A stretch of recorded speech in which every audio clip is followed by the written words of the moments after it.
Morning all. A very exciting set of games yesterday in round 3 of the Sinquefield Cup. Let's take a look at Magnus Carlsen against Caruana. So Caruana playing black, leading the tournament with 2 out of 2. Magnus Carlsen with 2 draws by contrast, kicks off with e4. So I guess really wanting to catch up to try and win this game with the white pieces. So e4, a departure from more quiet systems like the English opening. So e5, and a bit of a surprise here. Instead of the usual knight f3, we have bishop c4. In my live book, this is actually the second most popular move, actually. And then there's knight c3.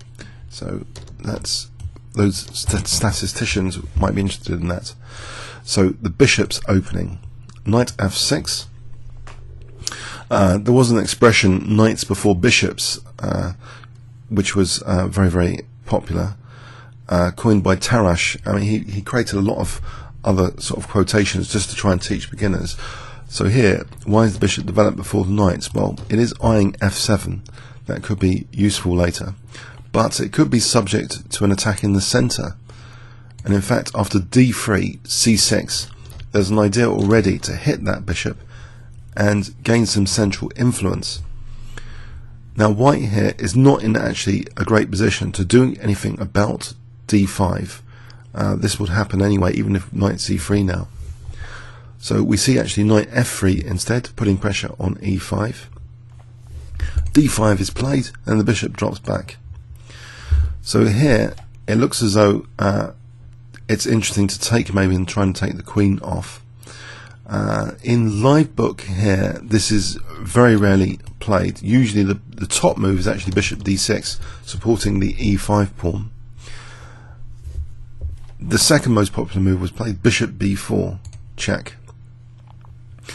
Let's have a quick, very brief look on d takes e4. Don't think this is a good idea. In fact, white here has knight g5, and that would really celebrate that bishop on f7. I know it's simple stuff, but it needs to be factored in. The f7 square is actually sensitive in this whole variation. So we see bishop b4 check, and that aims to deprive that useful c3 square of a knight, which would influence the center quite well. So a pawn is put there instead now, c3. You might think, well, could it be blocked with something else? c3 is the top move. Actually, bishop d2 has been seen quite a bit as well, and the bishop can drop back like that. But it still looks a bit awkward to have the bishop here. So it doesn't seem to like lose a tempo. It's quite a good idea, this bishop b4 check. But here, okay, so c3, bishop drops back, protecting e5. So black has a nice central control here. The engines have this as around equal. We have bishop g5 now, and it's in this position that actually black releases that central tension. With the knights being pinned, more influence is placed on d5 here, and this is released now with d takes e4. If black tried to maintain the central construction with bishop e6, I think this is okay as well. Actually, this might just be okay as well, about equal as well. But d takes e4 was preferred. D takes e4, and now black played h6. And okay, very rarely does the bishop do anything else apart from bishop h4 here, from previous experience of this position in other games. Bishop did drop back, maintaining that pin. And we see now queen e7. This gives some versatility to the possibility of castling queenside. Black is not in any rush to try and castle kingside. It would seem far too weakening to play a move like g5. There's a very famous Capablanca game with a bishop kind of hemmed in, but this kind of thing does have some downside. You see that the light squares are slightly weakened. White hasn't castled kingside yet. This position is far from clear, really, just because the bishop's hemmed in here. But no, g5 wasn't played. So queen e7, it reserves the possibility of things like g5. Knight bd2, and now we see knight bd7.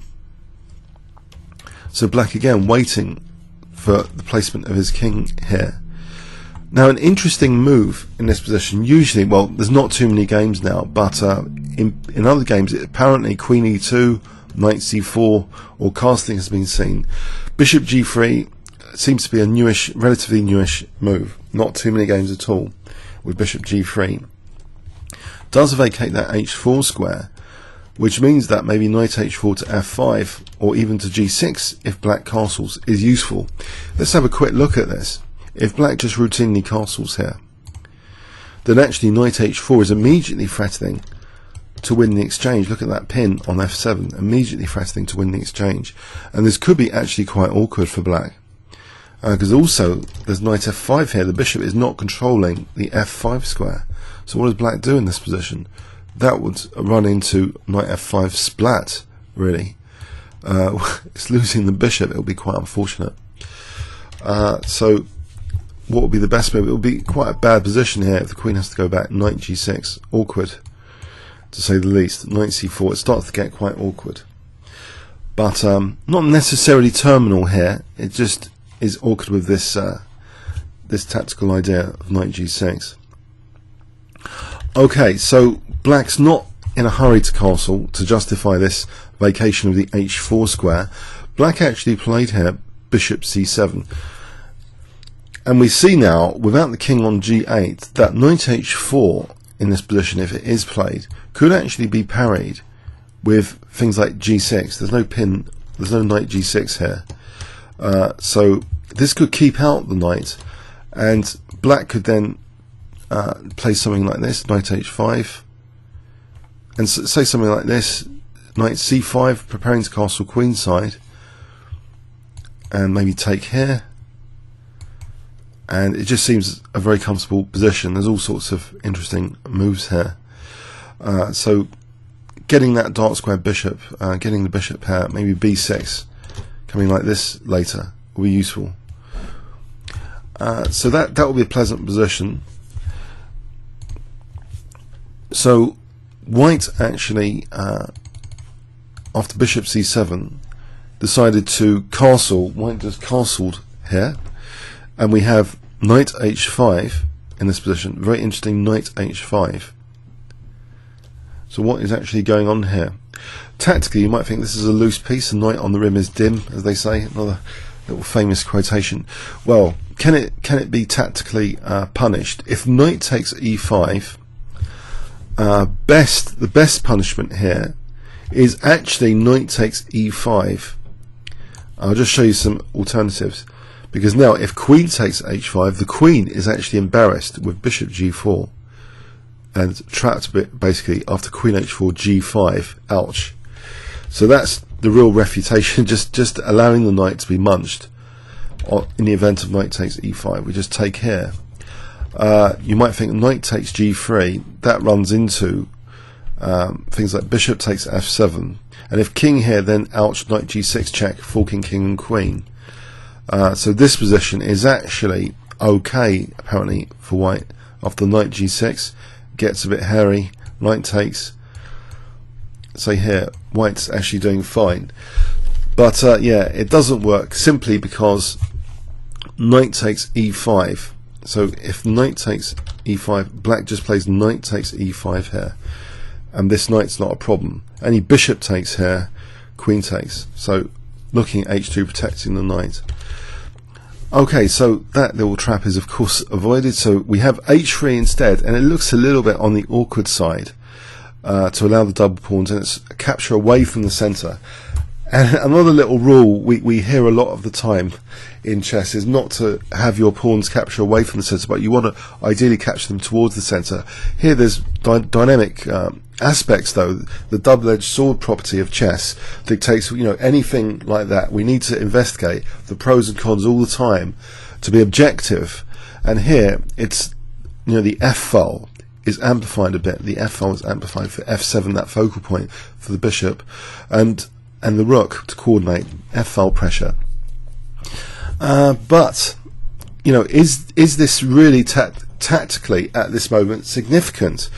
Black now didn't seem too concerned about f7 and potential tactics which might be arriving on f7 here. If black castled, let's just have a look at castling. I don't think this is particularly good, again because of this knight h4 idea with knight g6 on the cards. Queen g5, king h2, And actually the engine suggests black's okay in this position. To be honest, yes, it's as though black is okay. It seems as though there's no major problem here. After king h2, knight c5, it doesn't seem as though there's a major problem in this position. Although, I mean, for me it looks a little bit uncomfortable again, this g6 tactic, but maybe it's fine. Here the knight's about to extinguish that bishop anyway. If the bishop retreated, then black should be okay with the bishop pair. So that's the end of that fun with the knight on h4. The knight is actually looking a little bit dim, as the expression goes here.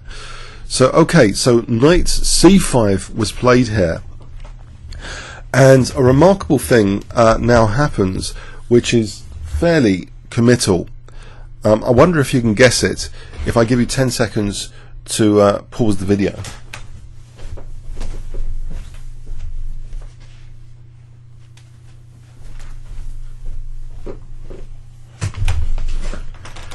Okay, it's a fairly committal continuation, and to be honest, I'm going to be honest with you. I saw the game yesterday live whilst watching an episode of Sherlock, and for some reason I really didn't like this move, and it's kind of I was thinking about it last night as if it was one of my own games with regret, because it's quite a committal decision. Either way, it's quite a scary decision to sacrifice the bishop like this against Caruana.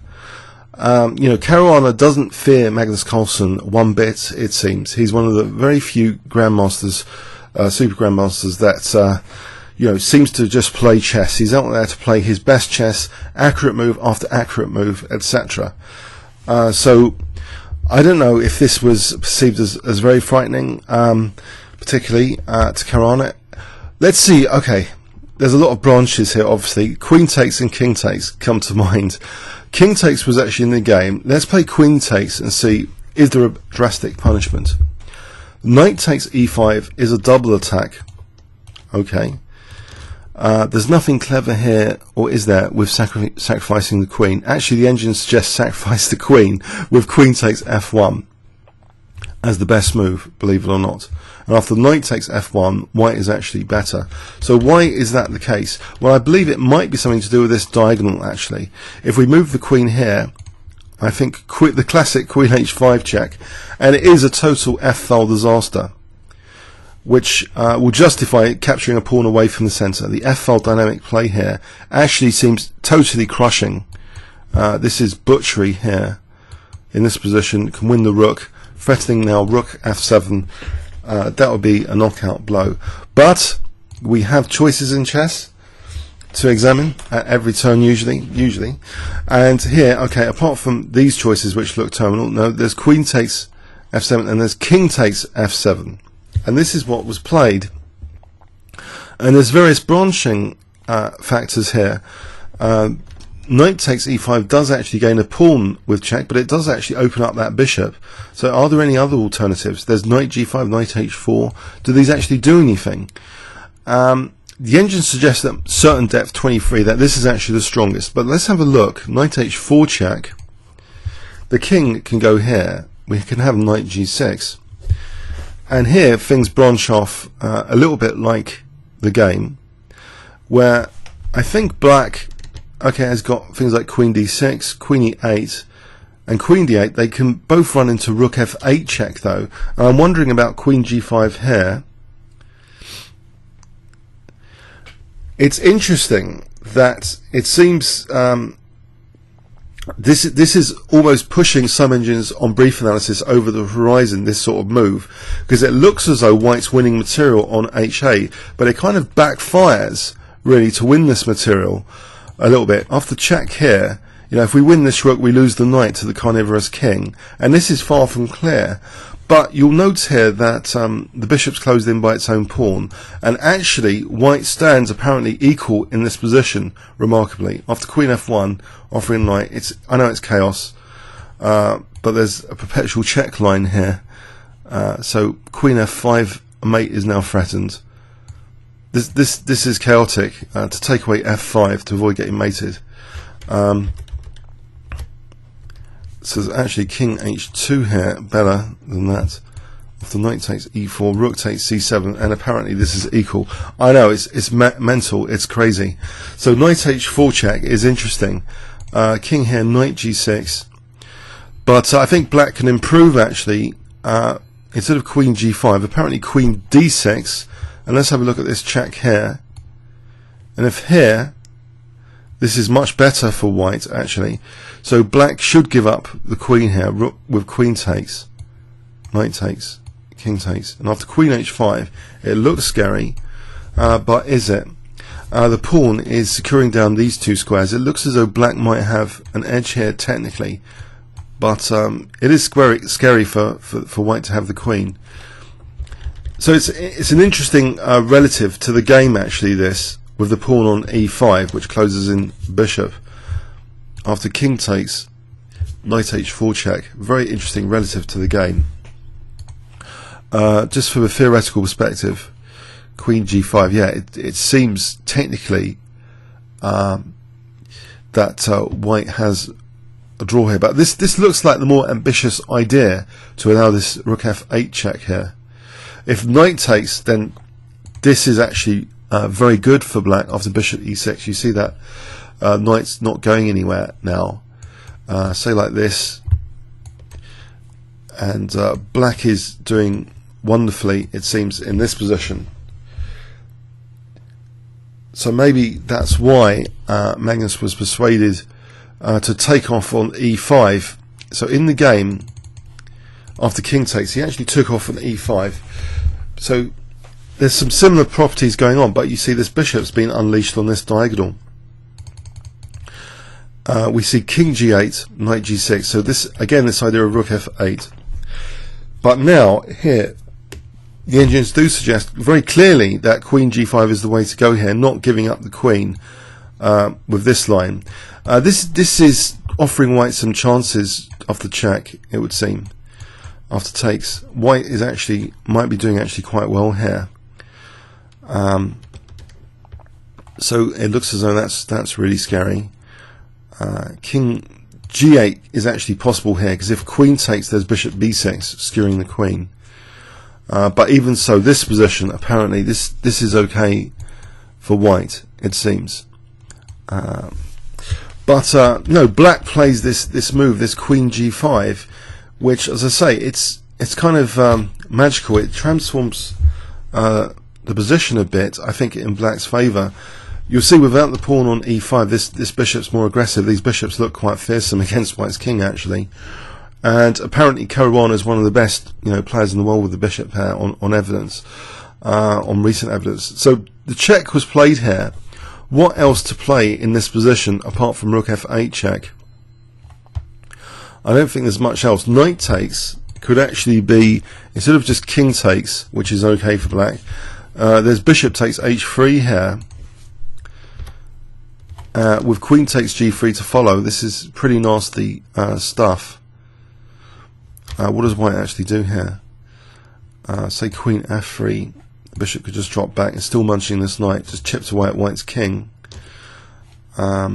This knight just doesn't seem to be going anywhere. It just seems to be, even if it gets to f7 there, it's still being taken off.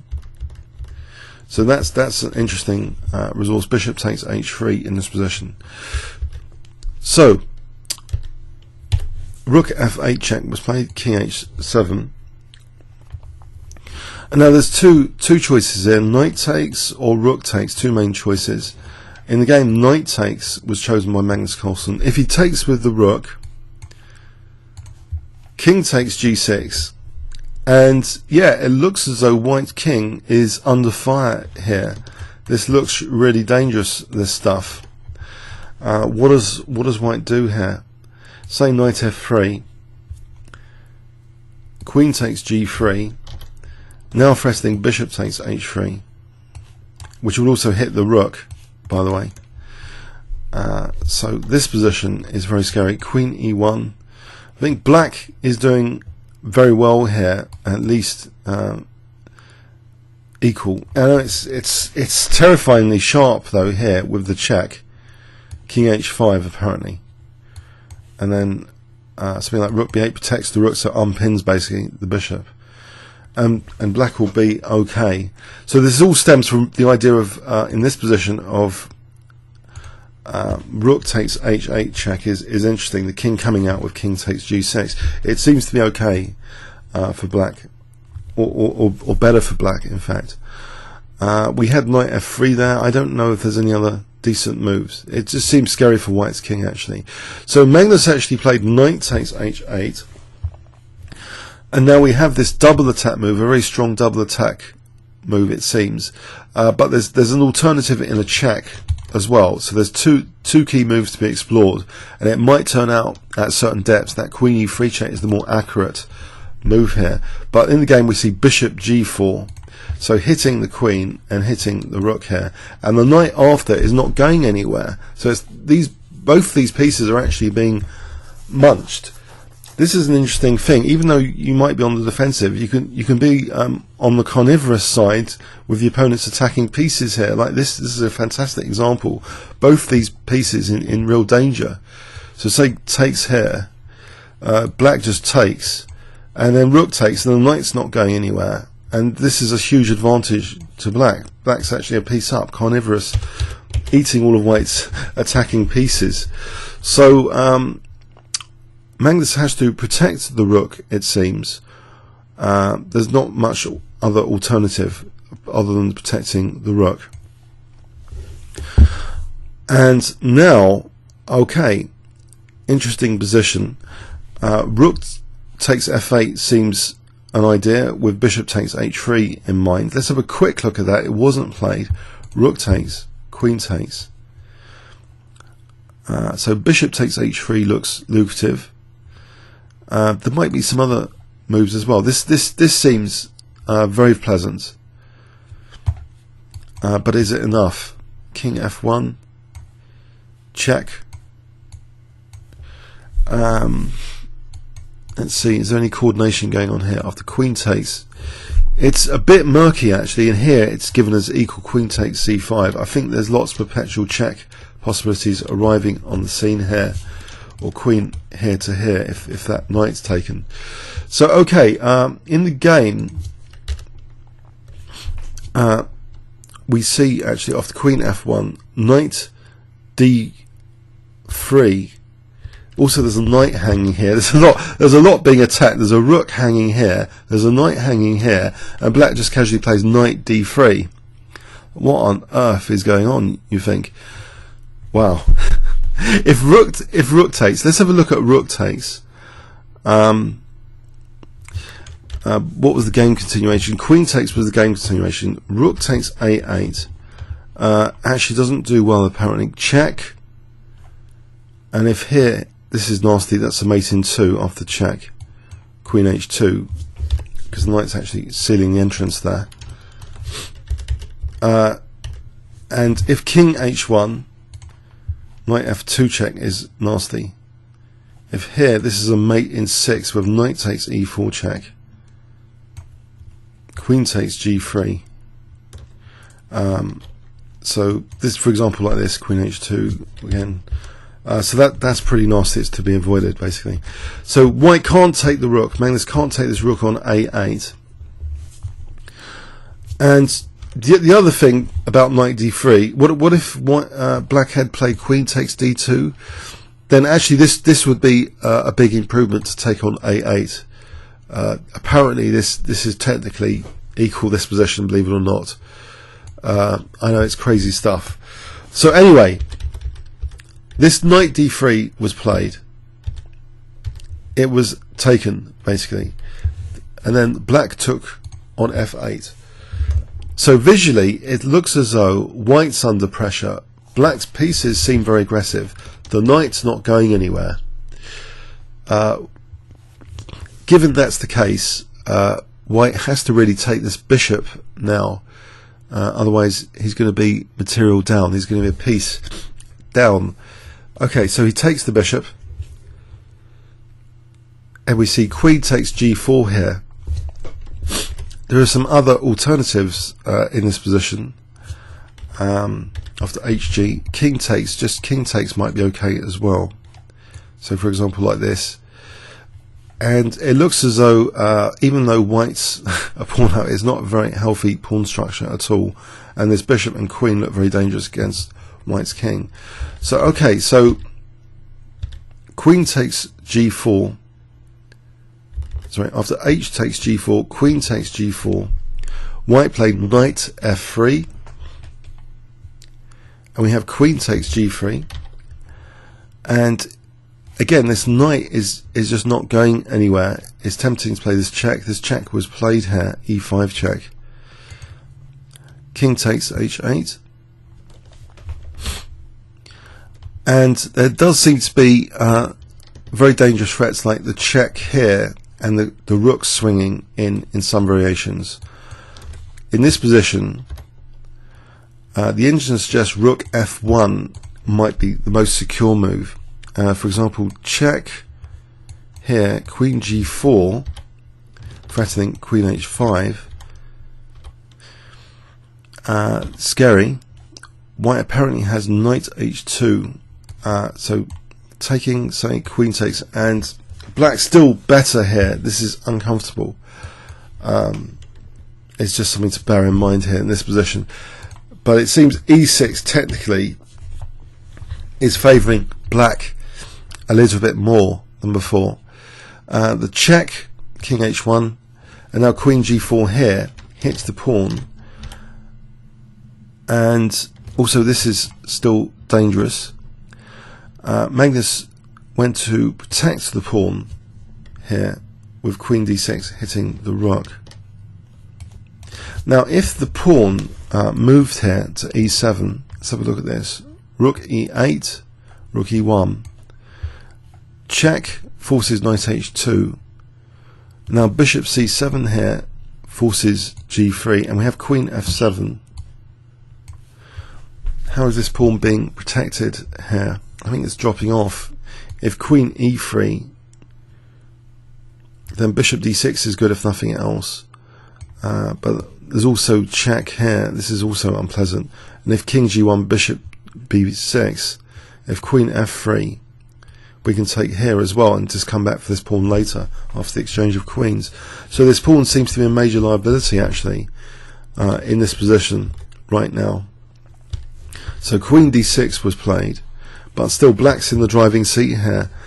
If it's not the pawn, it's white's king that's the problem. Rook d8, and you see with this rook d8 as though e7 might be tempting. I don't think e7 does anything. Black can just allow white to renew the queen and still have a big position here after queen check here. Black's threatening things like rook g6 or rook d2 even, because if knight takes that, the check here is lethal. So this position looks very, very bad for white if he'd gone for this. Say rook d2 here, it's pretty nasty stuff. So Magnus didn't bother with that. He moved his queen, but where can the queen be moved? h2, it looks awkward. Queen e5 was actually played. Now rook d5, getting this rook swinging across, looks very dangerous. Check, king h7. Now e7, as though the pawn is really dangerous. So after check, king h7, e7. But black now plays queen h5 check, and here it's actually a miserable position for white. The best move for white, it's a very difficult position, is actually to play queen h2. This is quite miserable for that pawn after queen e8. It seems as though here black now is threatening rook h5, for example. So what does white do in this position? It just seems very, very miserable, diabolical. If he plays g4, that looks terrible, and it's going to be a pawn down for not much, and his king's exposed. So Magnus kind of ended the game a bit quicker here with the check. After the check, playing knight h2, which allowed rook d1 check, and this is scooping up a whole knight. After taking check, the knight has to be lost. Queen takes f1 check, king h2, and now this pawn, which is a bit of a problem, is extinguished after the check here. Magnus Carlsen had to resign. If the king steps out anywhere, we have check picking up the pawn and a piece up. Yeah, it's another mysterious Caruana game. It's very easy for any annotator to come to games of at this level and say what they think, you know, happened, and explain a few variations. But yeah, it's remarkable stuff. It really is unbelievable stuff. I mean, I don't know if we should just try for a second review. I just find it a mysterious game, but it seems as though the piece sack wasn't, funny enough, entirely sound. Was white forced into this piece sack? It seems in this position already white is uncomfortable, to say the least. Here already white was uncomfortable. If he had played some routine system, and black's even got the options of potentially castling queenside after taking on g3, and yeah, it's just a little bit of uncomfort left. You know, black's giving white this dynamism on the f-file and saying, "Come and get me," with knight c5 in a way. For this bishop takes f7. Just does it work after king takes? Does it actually deliver? It seems, yeah, the engines don't like it here. Whatever white plays, the engines just don't like this piece sack here. If it's either knight h4 or knight takes e5. So yeah, this is remarkable here. I think this is a very, very strong continuation, queen g5, not wanting to give up the queen, but instead to try and win white's pieces like this after. So after queen g5, black seems to be in the driving seat here. So we have this position, and black after bishop g4 is starting to question these attacking pieces. Should they be around there? They're all getting munched. Knight d3, I mean, that's a really neat move in this position as well. Knight d3, it's one of the top engine moves at a certain depth, but I don't know if it's even going to turn out to be the absolute best move. It might be. I mean, knight d3, still, you know, black's got an advantage here. So yeah, these pieces are being munched here, and it leaves white's king basically weak. This whole continuation, white's left here with a weak king and weak pawn. That bishop is a particular menace on the dark squares in the game. I know it's just made to seem quite easy, but really, it's amazing. I mean, to see Magnus Carlsen beaten like this with the white pieces. It actually puts Fabiano Caruana in rank 2 now on the live rating list, the number 2 player now in the world. So congratulations to Caruana. Comments or questions on YouTube. Thanks very much.